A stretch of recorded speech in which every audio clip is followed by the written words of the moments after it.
Joining us now is Congresswoman Katherine Clark of Massachusetts. She's vice chair of the Democratic caucus, so hopefully, maybe we have some idea of where this deal is going. Congresswoman, thanks for coming on the show. Oh, my pleasure. Good to be with you, Jim. All right, so we've heard, I heard reasonable deal from the president. He wants something that's a down payment. He didn't mention a percentage. How does that sit with you? How does that sit with the House Democrats at this point? Nothing coming from this president is reasonable at this point.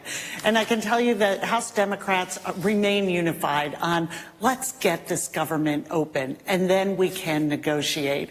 We went to the Senate today to watch the votes to make sure that they understood that we are literally keeping our eyes on them to remind them that this is about the American people. And I can tell you the stories that I'm hearing. Just one today from a woman named Susan, who's a TSA worker, who's down to $400 in her checking account, and she doesn't know what she's going to do. And you couple that with what we're hearing from the FBI, from TSA, from the Coast Guard about really serious national security concerns that are being created by this shutdown. It is the emperor has no clothes. Is there anything though about the president sort of backing down a little bit here that says, all right, let's get this government open, let's give him something to hang his hat on? Well, what gives me some optimism is when we were in the Senate, there's definitely a feeling that Mitch McConnell was asking Republicans not to leave and, you know, hoping to reach out to Chuck Schumer. I don't know the details of that, but I'm hoping that coupled with this sort of movement from the president, maybe they are beginning to realize that they are putting our national security in jeopardy. They're endangering families of hardworking federal employees, and they realize that this theater of the absurd has to come to an end.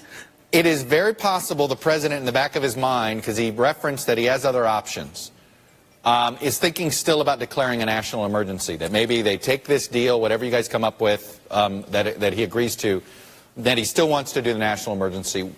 Is there anything you can do about that legislatively?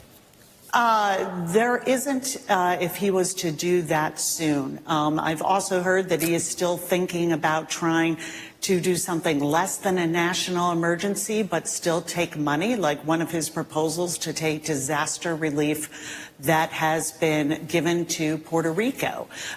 So we're not sure what his next move is, but I can tell you that it is extremely concerning that this whole situation developed out of his trying to win approval from Ann Coulter and others and disregarded what is any kind of rational discussion around border security. Just this morning, we were with Secretary Johnson, and he told us about a part of the steel fencing that exists on the border, that because we didn't have technology, sensors, because we didn't have the personnel that is necessary to make any barrier successful, the cartels had blown a hole through it and were able to drive vehicles easily back and forth through the fencing.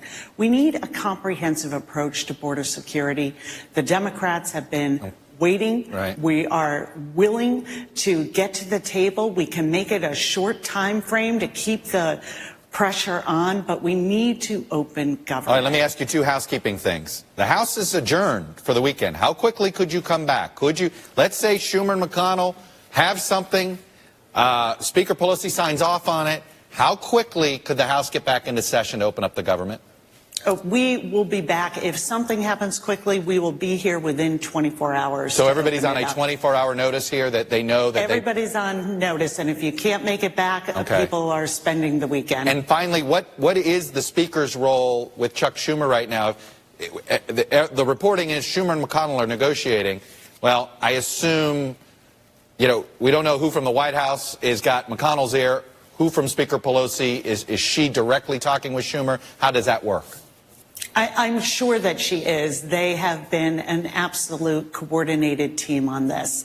And so I'm sure she's involved in these negotiations. But I think it makes sense that the two leaders of the Senate have those negotiations. But I am absolutely certain the Speaker will be involved in any decision that is made. Catherine Clark, I will let you go. Thanks for spending some time with us, and we'll hold you guys in the House. 24 hours notice. You got it. Maybe this thing ends before the weekend. Thanks very much. Let's hope so.